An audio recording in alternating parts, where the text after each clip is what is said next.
Spurs, Blazers, 8:30 start. These two teams combined for 10 straight wins. Remember the Spurs? They went 1-7 on their rodeo road trip. Well, they've won 7 straight since. That defense, look at that number. Opponents' points, how low they woke up in that department. Karan, what do you attribute most to their current win streak, the Spurs? Getting off the rodeo trip. That's just that simple, huh? No, I think they've been so much different and more efficient.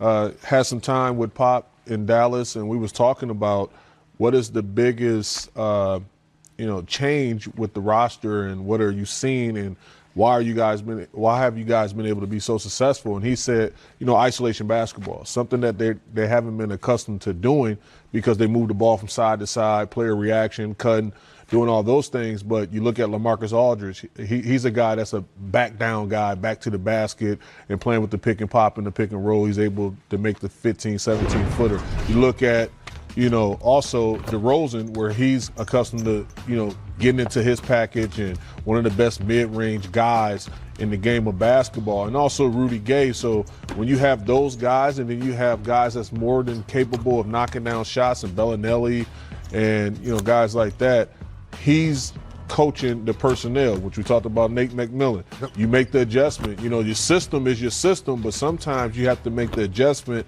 to adapt to your players who you're coaching, and that's why he's one of the greatest coaches ever to do it, and that's exactly what he's doing going into the playoffs. Is there another secret to this also on defense? I mean, offensively, Karan just broke it down recently for the Spurs, those 7 straight wins. Are you seeing anything with them defensively they're doing just better? Yeah, when you look at the history of that franchise, we talk about the system, it's about the skill set. If you're a great one-on-one post defender, we're not double teaming. When certain guys are not great in the post, so now you have to double team and get full rotation to help out. So each team that Pop's had over the years, they won championships. One team's been a three-point shooting team. One team's been swing side to side like Karan talked about. This team offensively is more ISO. And defensively with LaMarcus Aldridge, depending on who that guy's posting up, he can guard one-on-one. And I think that's the difference. And when we look at the playoff positioning with these two teams, we talked about a little bit earlier with the Nuggets and other teams out west. But for the Spurs, they're 27-7 at home, 9 games under 500 on the road. Again, in order to get home court advantage, at least in that first round, they got to get up to that 4 seed. Do you think for them, trying to move up just those 2 spots are paramount for their playoff success? Yes, Chris. I think it's very paramount because this team's different. There's a lot of new faces, and they're trying to understand. Yes, we've heard about the Spurs way, we've heard about the system, but until you get to it, in the way Pop has been able to tweak, not having DeJounte Murray all season long, not being able to have your true point guard, Pop's been able to tweak it. Having home court, I think, is paramount for this team because there's so many new faces, Tough Juice. Man, I have to say, Chris, beggars can't be choosers, and you want to be able to get in. You want to be able to make that cut, and they're definitely going to make the playoffs, but, trying to get home court and all that, you just want to just be in the thick of it and, let the chips fall where they may. Look, Patty Mills, White, Bellinelli, all those guys are going to have out-of-body performances in order for you to go on a run. As you speaking, but they're playing good basketball. They're playing solid offensively and defensively, and that's something that you should be happy about if you coach Pop and the Spurs. The link between these two teams, LaMarcus Aldridge, Damian Lillard just passed him in the Blazers' last game in total points for the franchise. Second most all-time in franchise history now. Damian Lillard only trails one. Clyde Drexler. There you go. So for Damian Lillard, looking at the Blazers, he's certainly the leader of this team. But those other guys on this year's squad have really fallen into place as an excellent supporting cast. They really have, and I think it starts with him and ends with him.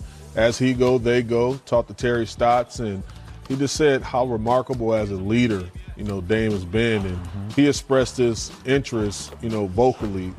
After Paul Allen passed away, God rest his soul, he just said, look, I want to be here. I want to continue to be here with the Portland organization and lead these guys, to the best of my ability. And, if we win the title here, so be it. If not, I still want to be here. I bleed Rip City.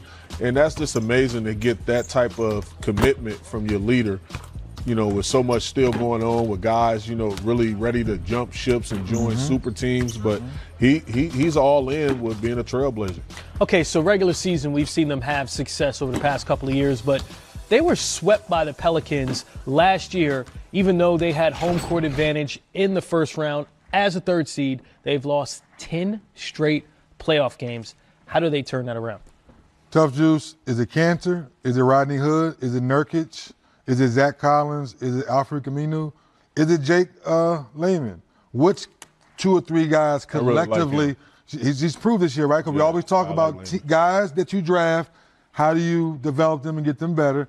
You're bringing a free agent. You pick up somebody at the trade deadline that got released. You picked up Rodney Hood and it's Cantor. Which 2 or 3 of those guys can play consistent for these last 3.5 weeks of the season and carry that confidence into the playoffs? I say it again for people just tuned in.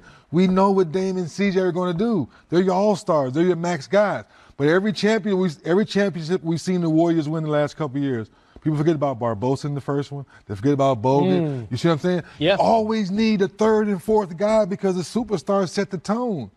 When we look at the Cavaliers. People forget J.R. Smith won that Hawks series here by himself. LeBron took a rest to get ready for the finals. That's why role players, Nurkic, which one of those 2 or 3 guys, you talk about the out-of-body experience, right? Who does that for Portland right now? I definitely feel like Nurkic could be that guy, or Aminu. He's been more than capable. More than capable.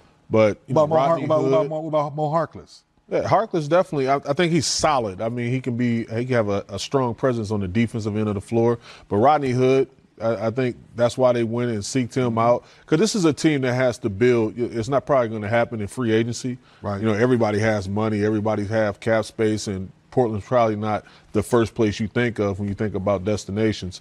But they build extremely well via trade. And they have a wealth of talent there right now to compete with anyone, and you have a great leader in Dame.